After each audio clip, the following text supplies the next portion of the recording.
అందరికీ నమస్కారం. తెలుగు కథామాలికకు స్వాగతం. ఈనాటి మన కథ చెల్లించిన ద్రోహం. భాగ్య, ఎక్కడున్నావు? ఉదయమే వెళ్ళాడుగా సాయి. ఫోన్ చేశాడా? ఇంటి వెనకాల పెరట్లో బట్టలు ఆరేస్తున్న భాగ్య తొంగి చూసి, వచ్చారా? సాయి ఇంకా ఇంటికి రాలేదు.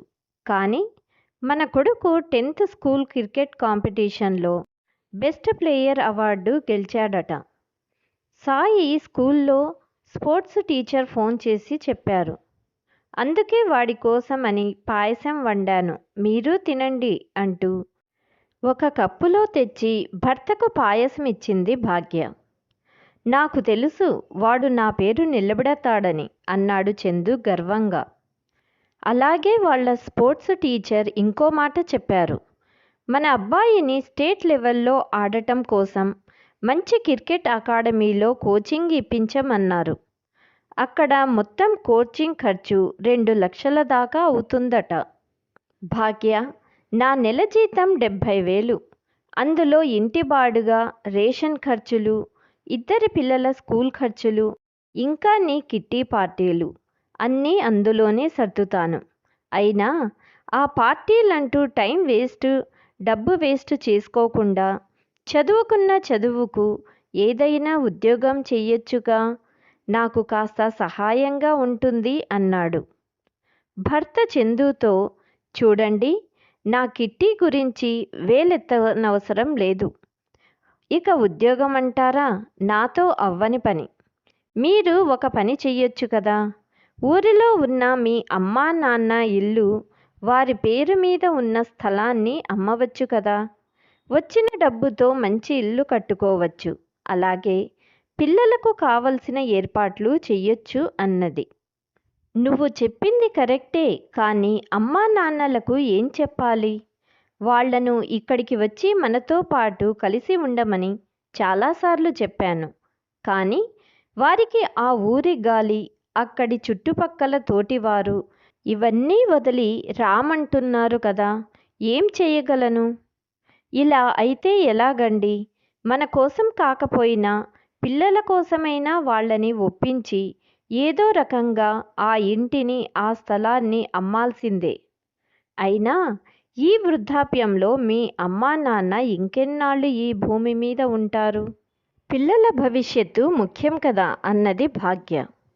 అమ్మా నాన్న గురించి ఇలాంటి మాటలు ఎందుకు మాట్లాడుతున్నావు నువ్వు? ఒక పని చేద్దాం, మనమందరం కలిసి వచ్చే వారం దసరా పండుగకు అక్కడికి వెళ్దాం. ఒక వారం అక్కడే ఉందాం. అమ్మా నాన్నతో నేను మాట్లాడతాను అన్నాడు చందు. ఒక వారం గడిచిన తర్వాత చందు మరియు భాగ్య వాళ్ళ పిల్లలతో కలిసి వాళ్ళ అమ్మా నాన్న ఇంటికి వెళ్ళారు. ఊరు చేరుకొని ఇంట్లోకి రాగానే పిల్లలిద్దరూ ఆనందంతో నానమ్మ, తాతయ్య అంటూ దగ్గరికి వెళ్ళారు. చెప్పకుండా ఇంత హఠాత్తుగా వచ్చిన కొడుకు, కోడలు, మనవడు, మనవరాల్ని చూసి రాఘవయ్య మరియు సుశీల ఆనందానికి అవధుల్లేవు. అందులో రాఘవయ్య చాలా ఆనందంగా ఉంది.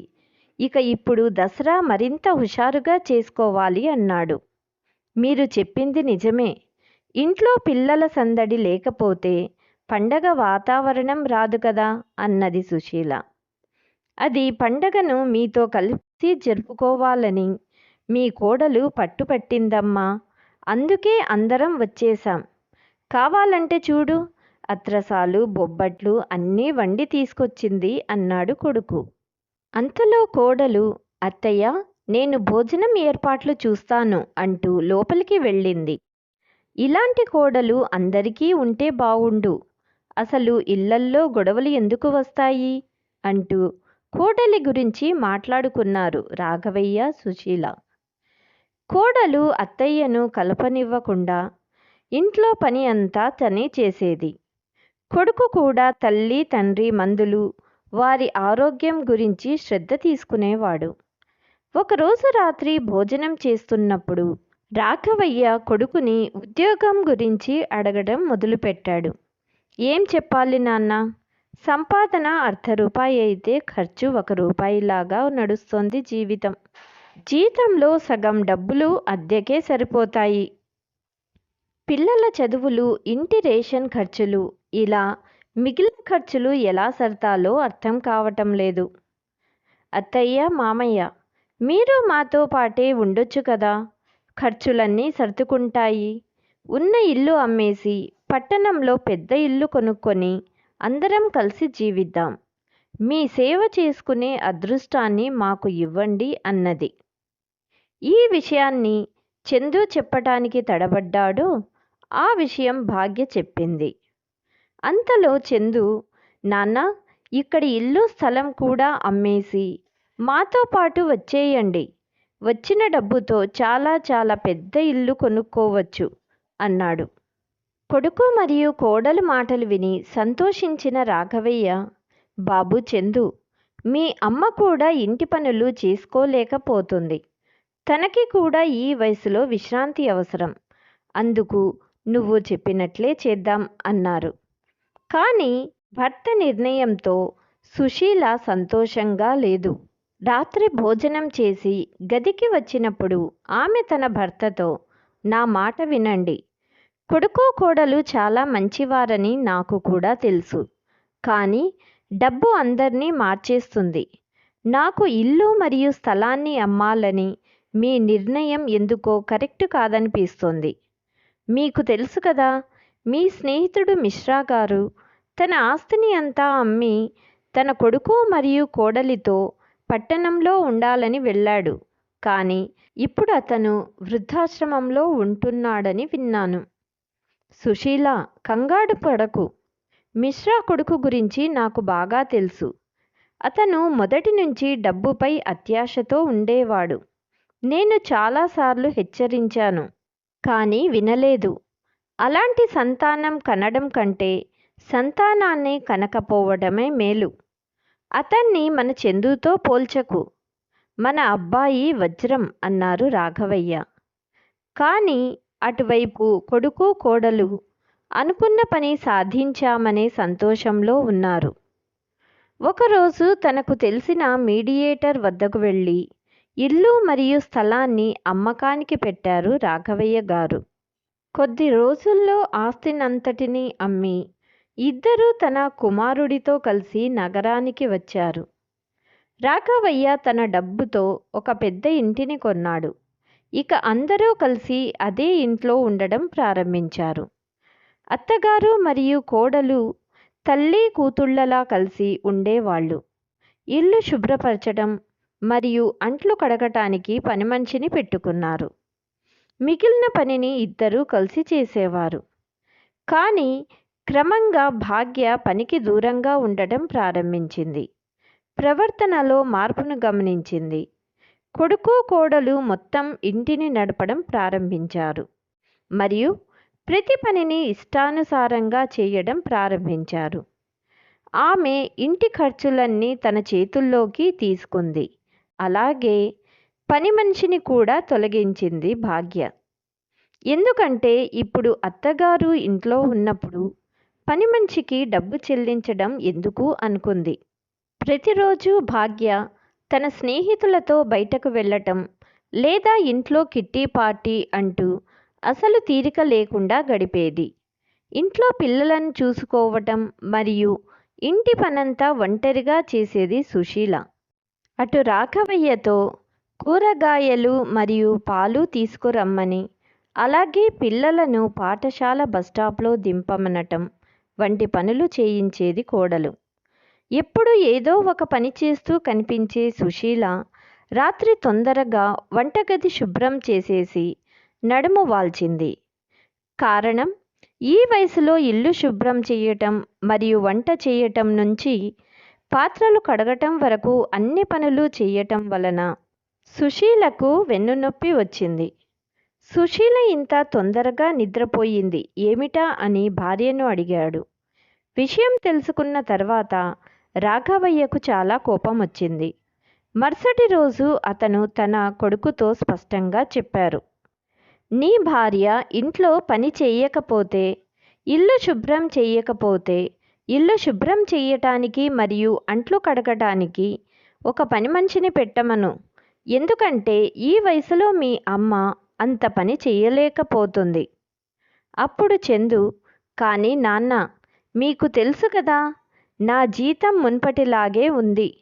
పని మనిషి ఖర్చులు భరించేంత డబ్బు నా దగ్గర లేదు. నేను భాగ్యతో మాట్లాడతాను. అమ్మ మరియు భాగ్య కలిసి పనులు చేసుకుంటారులే. నువ్వు ప్రశాంతంగా ఉండు అన్నాడు. కానీ చందు, దాదాపు ఇంటి పనులన్నీ మీ అమ్మ చేస్తుంది. అందుకే మీ అమ్మకు ఈ పరిస్థితి. ఇక డబ్బు విషయం అంటావా? నెల నెల జీతం వచ్చినప్పటి నుంచి నీ భార్య రోజు పార్టీలకు వెళ్తుంది, షాపింగ్కి వెళ్తుంది, రోజు కొత్త బట్టలు వేసుకుంటుంది. వీటన్నిటికీ మీ దగ్గర డబ్బు ఉన్నప్పుడు పని మనిషికి ఇవ్వటానికి ఎందుకుండవు? మీ అమ్మ కూడా ఒక మనిషే కదా. మామగారు నోటి నుండి ఆ మాట వినగానే భాగ్య కోపంతో, నా గురించి మీరు ఇలా ఎలా మాట్లాడగలరు? మీ అబ్బాయి ఇంట్లో ఉండడని అబద్ధాలు చెప్తున్నారా? నేను రోజంతా ఇంటి పని చేస్తాను. కొంచెం సేపు ఫ్రెండ్స్తో కలిసి బయటకు వెళ్తే దానివల్ల మీకు వచ్చే నష్టం ఏమిటి? అయినా అస్తమాను కూర్చొని తినడం వలన అత్తయ్య గారికి నడుము నొప్పి వచ్చింది. రోజంతా మీరిద్దరూ కూర్చొని చేసేది అదే కదా. కాస్త కాళ్ళు చేతులు కదిలిస్తే ఈ సమస్యలు రావు అన్నది. కోడలు మాటలు విని సుశీల, రాఘవయ్య ఒకరి మొహాలు ఒకరు చూసుకొని నిలబడిపోయారు. అంతలో చందు కోపంగా కళ్ళతో ఆమెను గదిలోకి రమ్మని సైగ చేసి వెళ్ళిపోయాడు. భార్య గదిలోకి రాగానే, భాగ్య, కొద్ది రోజులు అమ్మా నాన్నతో మాట్లాడేటప్పుడు నోరు కంట్రోల్లో పెట్టుకోవాలని చెప్పాను కదా.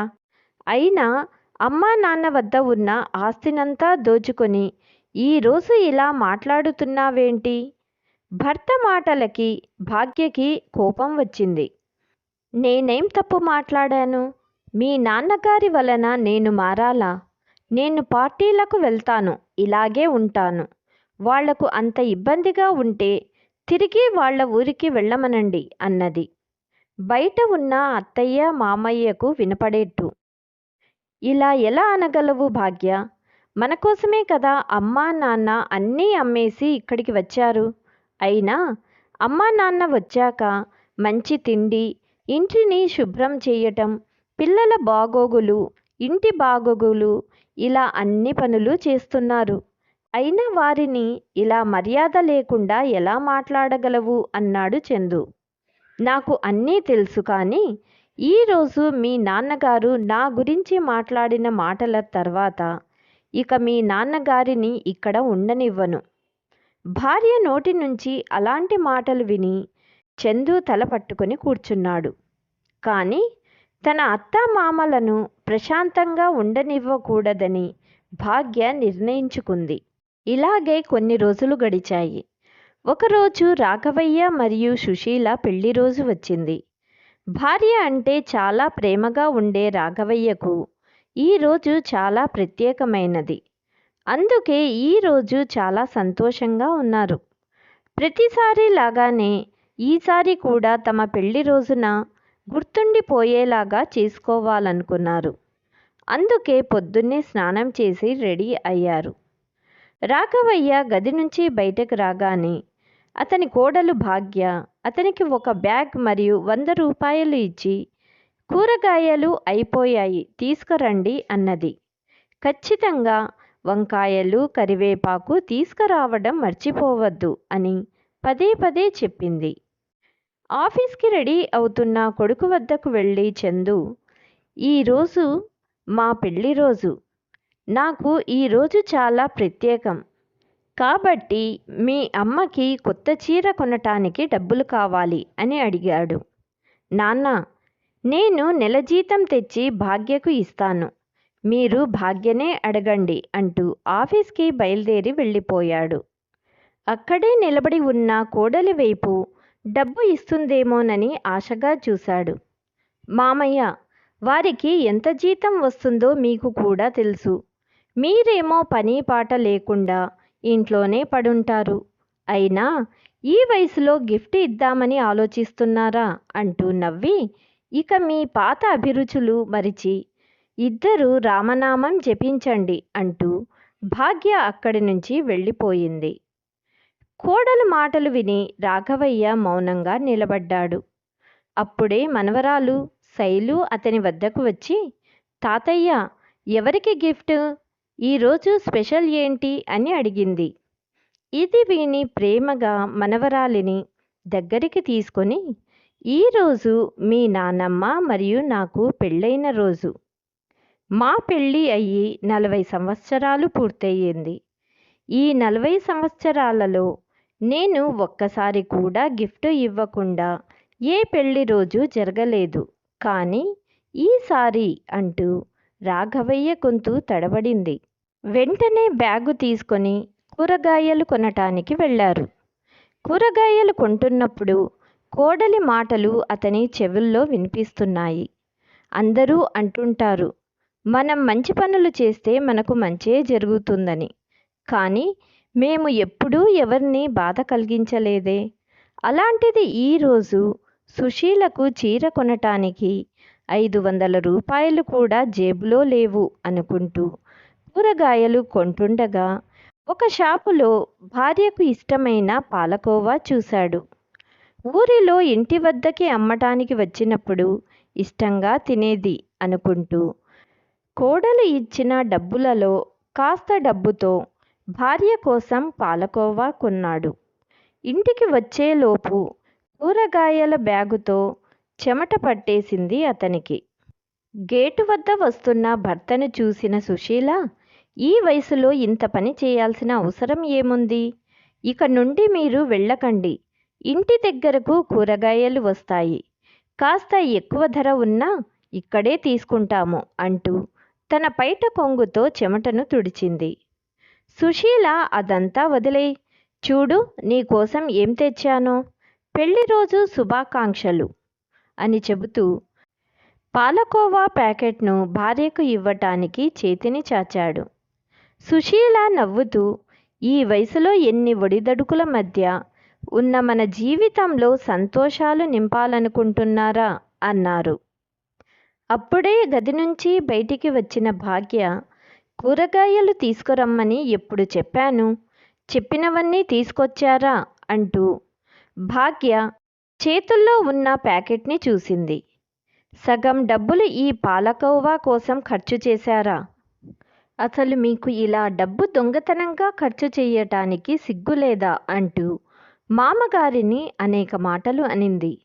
అంతలో సుశీల, భాగ్య, మామగారి వయసును కూడా గౌరవం ఇవ్వకుండా ఏంటి ఆ మాటలు? నా కోసమే తెచ్చారు అన్నది. అంతలో మనవడు మనవరాలు పెళ్లి రోజు కానుకగా పెరట్లో అన్ని పూలను తెంచి ఒకేలాగా తయారు చేసి తీసుకొచ్చారు. నానమ్మ, తాతయ్య, పెళ్లి రోజు శుభాకాంక్షలు అంటూ ఇద్దరికీ ఇచ్చారు. తమ మనవళ్లకు ఆశీస్సులు ఇచ్చారు రాఘవయ్య గారు, సుశీల. భాగ్యకు తాత మనవళ్ళ ఇద్దరి అనుబంధాన్ని చూసి కోపం వచ్చింది. ఇద్దరి చెవులు పట్టుకొని, మీరు మీ తాతయ్య చుట్టూ తిరుగుతూ ఉంటారా లేక చదువుతారా? పదండి ఇక్కడి నుంచి అన్నది. అప్పుడే ఇంటికి వచ్చిన చందు, ఇంటికి వచ్చినప్పుడల్లా ఏదో ఒక గొడవ. ఇప్పుడేమైంది అన్నాడు. భాగ్య జరిగిన విషయం మొత్తం చెప్పింది. ఆమె మాటలు విని చందు తల్లి తండ్రి దగ్గరగా వెళ్ళి, మీరిద్దరూ వచ్చినప్పటి నుంచి మనశ్శాంతి లేకుండా పోయింది. నా జీవితం దుర్భరంగా మారింది. నాన్న, ఇప్పుడు నువ్వు సంపాదించటం లేదు కాబట్టి దయచేసి ఈ వయసులో మీ అభిరుచులను ఇక ఆపండి అన్నాడు. కొడుకు మాటలు విని రాఘవయ్య కోపంతో, మీ ఇద్దరికీ ఇలా మాతో మాట్లాడటానికి ఎంత ధైర్యం? ఈరోజు మీరు ఇంటికి యజమానులుగా ఉన్నది మా వల్ల మాత్రమే అని మర్చిపోకండి అన్నారు. అందరూ తల్లి తండ్రి చేసేదే మీరు చేశారు కదా, ఇందులో ప్రత్యేకత ఏముంది అంటూ చందు తన గదిలోకి వెళ్ళిపోయాడు. కొడుకు కోడళ్ల తీరును చూసి సుశీల మరియు రాఘవయ్య గారు ఆశ్చర్యపోయారు. సుశీల కళ్ళ నుండి కన్నీళ్లు రావటం చూసిన రాఘవయ్యకు ఓపిక నశించింది అనుకుంటూ రాఘవయ్య గారు తన అల్మారా తెరిచి అటూ ఇటూ పేపర్లను తిప్పుతూ ఏదో వెతుకుతున్నారు.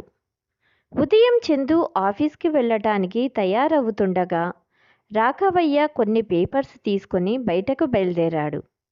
తండ్రిని చూసి ఎక్కడికి వెళ్తున్నారు అని అడిగాడు.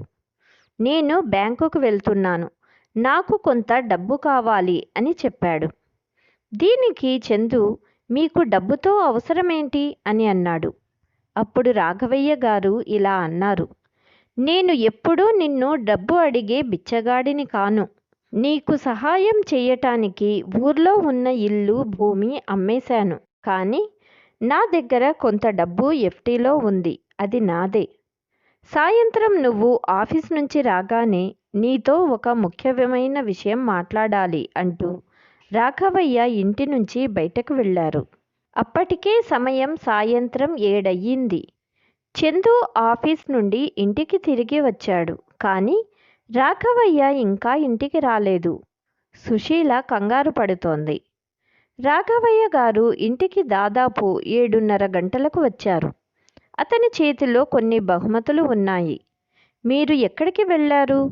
నేను మీ గురించి చాలా ఆందోళన చెందాను అన్నది సుశీల. చందు మరియు భాగ్య కోపంతో తండ్రిని చూస్తున్నారు. సుశీల, ప్రతిదానికి భయపడితే ఎలా? నిన్న మన పెళ్లి రోజు, నేను నీకు ఏమీ ఇవ్వలేకపోయాను. అందుకే ఈరోజు నేను నీ కోసం నీకు ఇష్టమైన పట్టుచీర తెచ్చాను. ఈ రోజు నుండి ఎవరికీ భయపడాల్సిన అవసరం లేదు, ఎవరి మాటలను పట్టించుకోనక్కర్లేదు అంటూ రాఘవయ్య సోఫాలో కూర్చొని తన ముందున్న టేబుల్ మీద ఒక కాలు మీద ఇంకో కాలు వేసి రిలాక్స్గా కూర్చున్నారు. ఇదంతా చూస్తున్న భాగ్యకు కోపం వస్తుంది. చందు తన తండ్రితో, నాన్న, ఇంట్లో ఎవరన్నా ఇలా కూర్చుంటారా? మీ గదికి వెళ్ళి మీకు ఇష్టమైనట్టు కూర్చోండి అన్నాడు. అంతలో రాఘవయ్య గారు, ఈ ఇల్లు నాది, ఈ సోఫా నాది. మీరు నాకు ఎక్కడ కూర్చోవాలో, నేను ఏం చేయాలో కూడా మీరే చెబుతారా? తండ్రి నుంచి ఇలాంటి మాటలు విన్న చందు, భాగ్య ఆశ్చర్యంగా చూశారు. మీది కాదు, నా భర్తది అని మర్చిపోయారా? ఈ ఇంటిపై మాకు మాత్రమే హక్కు ఉంది అన్నది భాగ్య. ఏ హక్కు గురించి మాట్లాడుతున్నావు కోడలా? నీ భర్తను అడుగు, ఇల్లు ఎవరి పేరు మీద ఉందో. తన పేరు మీద ఉంటే ట్యాక్స్ పడుతుందని తన తల్లి పేరు మీద రిజిస్టర్ చేయించాడు. ఈ ఇల్లు సుశీల పేరు మీద ఉండాలని నేను కూడా కోరుకున్నాను. అందుకే చందుకు ఈ సలహా ఇచ్చాను. ఈ నీచ ప్రపంచం పరిస్థితిని చూసి ముందే పరిస్థితిని అంచనా వేసింది సుశీల. ఇల్లు అమ్మే సమయంలో ఇద్దరి భద్రత గురించి ఆందోళన చెందింది. తను ఈ నిర్ణయాన్ని దృష్టిలో ఉంచుకొని నేను ఈ నిర్ణయం తీసుకున్నాను. ఇక నుండి నేను, నా భార్య ఈ ఇంట్లో ఏం చేసినా మీ నుండి పర్మిషన్ తీసుకోవాల్సిన అవసరం లేదు అన్నాడు రాఘవయ్య. ఇంత పెద్ద ద్రోహం అని భాగ్య అరవడం ప్రారంభించింది. అప్పుడు రాఘవయ్య గారు, మీరు మమ్మల్ని మోసం చేయాలనుకున్నారు కోడలా, మీకు ఎదురు దెబ్బ తగిలింది. మీరు మా పట్ల చేయాలనుకున్న ద్రోహం తిరిగి నీకే చేరింది. కానీ ఒకటే తేడా, ఇంతకు ముందు వరకు మేమిద్దరం మీ ఇంటిని వదిలి వెళ్ళాలనుకున్నాము, కానీ ఇప్పుడు మీరు బయలుదేరండి ఈ ఇంటి నుండి అన్నారు రాఘవయ్య గారు. తండ్రి మాట విని వాళ్ళిద్దరికీ భూమి కంపించినట్లయింది. ఆ తర్వాత చందు, తండ్రి ఆస్తిలో కొడుకుకు పూర్తి హక్కులు ఉంటాయని మీరు మర్చిపోతున్నారా? అంతలో భాగ్య, నిజమే కదా, మేము కోర్టు కేసు వేసి మీ నుండి మా హక్కులు తీసుకుంటాము. అది విన్న రాఘవయ్య గారు, కోడలా, నీ ఈ అభిరుచిని ఇప్పుడే నెరవేర్చుకో, నేను ఇప్పుడే లాయర్ని పిలిపిస్తాను అని రాఘవయ్య గారు అన్నారు. కొంత సమయం తర్వాత రాఘవయ్య మిత్రుడైన లాయర్ ఆనంద్ అక్కడికి చేరుకున్నారు.